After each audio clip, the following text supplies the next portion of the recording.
Good morning, everybody. Thank you for joining us. Sorry, I don't know why I said it like that. Thank you for joining us on this Facebook Live.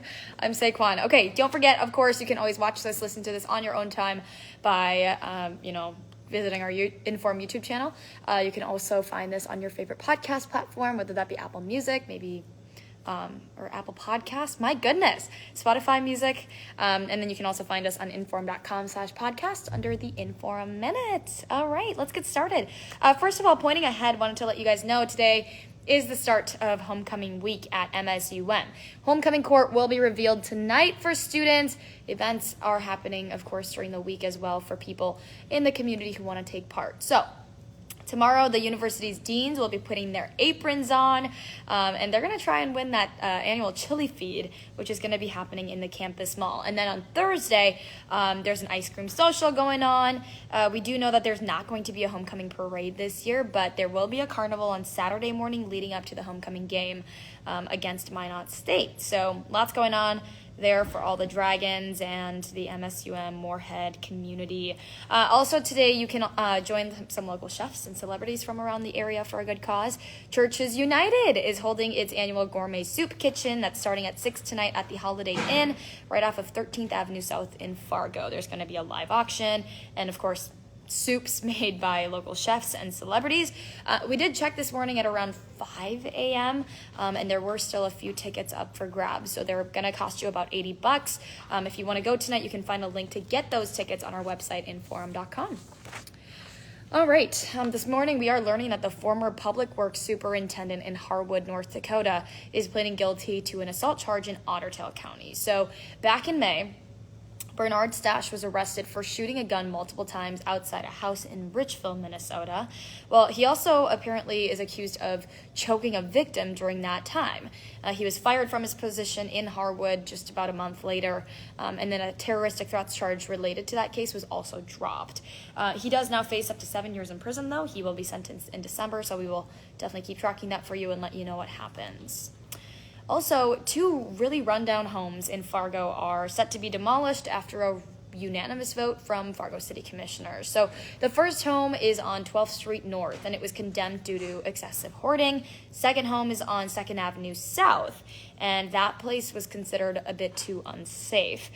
Police were called to that home actually several times for drug-related activities, and they say that squatters caused extreme deterioration. So the commission will likely make a decision on what they want to do with these houses or how they want to develop them at its next meeting on October 17th. County DMV is one of 2 offices in Minnesota participating in a new pilot program. So that program is available through June of next year, but it offers Class D driver's licenses and state identification cards on the same day that you actually apply for renewal, which is kind of neat. Other office in Minnesota is Lakeville, kind of by the Twin Cities area. No added fee for getting a card issued on the same day, but the office is warning that it could have a different look and a little bit of a different feel. So heads up for you guys there. We also know right now the Minnesota Department of Public Health is working with some local public health agencies to look into these recent cases of measles across the state. We know from June to September, 13 cases were reported, which is actually several times greater than what the state would typically see in a year. Most of those cases were found in the Twin Cities in kids who were either A, unvaccinated, or B, had a history of traveling outside the country. But more recent cases actually found that some of those kids hadn't traveled. So health leaders right now are really trying to figure out how this disease is transmitted, and they're also urging parents to make sure their kids are up to date on their vaccinations, including the MMR vaccine. So kind of a scary situation, but we'll obviously keep track of that for you and let you know where we stand when it comes to cases in Minnesota. Also, Minnesota State Patrol is determined to add more female officers to its team within the next 8 years. So it signed this thing called the 30 by 30 pledge. It's really simple. It's a nationwide initiative, and it pledges the patrol will be made up of 30% female officers by the year 2030. So that explains the 30 by 30. Right now, about 10% of Minnesota's troopers are women, which is actually higher than the national average, which sits at 7%. So North Dakota's Highway Patrol set a pretty similar goal back in February when only 4% of its force was warming. Okay, more national talk this morning. We are continuing to track the aftermath of Hurricane Ian this morning. Death toll has now risen to 103 people across Florida and North Carolina. Really, really devastating stuff. But this is coming as thousands of rescues are still being made. We got to hear from Florida's Governor Ron DeSantis this morning, who says more than 1,900 rescues have been made across their state so far.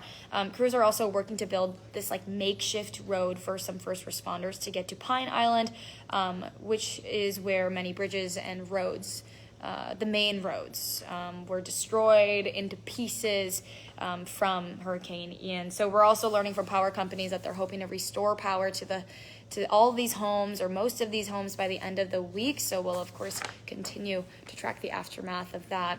We also know President Joe Biden is hailing Puerto Rico's recovery following Hurricane Fiona.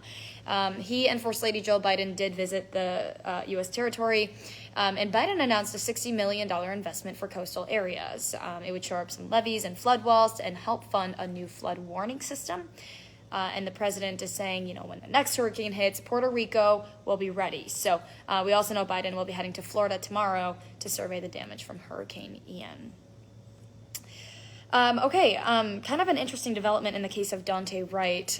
We know that the mother of Daunte Wright's son is actually suing Daunte Wright's parents and their attorney for not sharing money from the memorial fund on GoFundMe. So her name is China Whittaker, and she's claiming that more than $1 million were raised through the fundraiser, but she says all of that money went straight and directly to Wright's parents. This is despite her claim that the family and the attorney promised to evenly split those funds with her for Wright's infant son.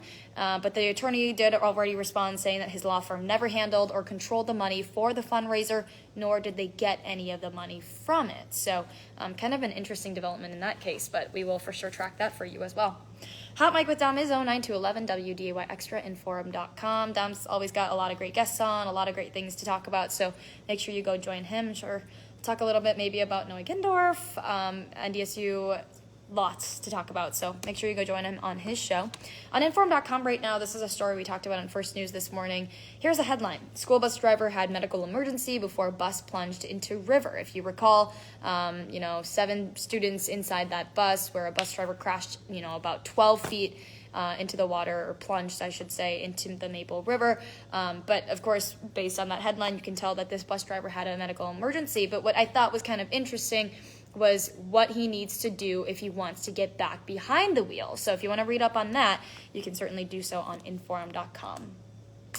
All right, don't forget, for 99 cents a month for your first 3 months, you can get an all-access pass to InForum.com. Just go to InForum.com/subscribe to get that deal. All right, everybody, make sure you tune in for our 11 o'clock newscast, set to air here in less than 3 hours. That's going to be with Becky Parker and Dylan Vogt. Make sure you join them. And then our coverage continues at 4, 5, 6, 9, and 10 with our evening crew. So make sure you go join them there before you join us back here tomorrow morning from 5 to 7.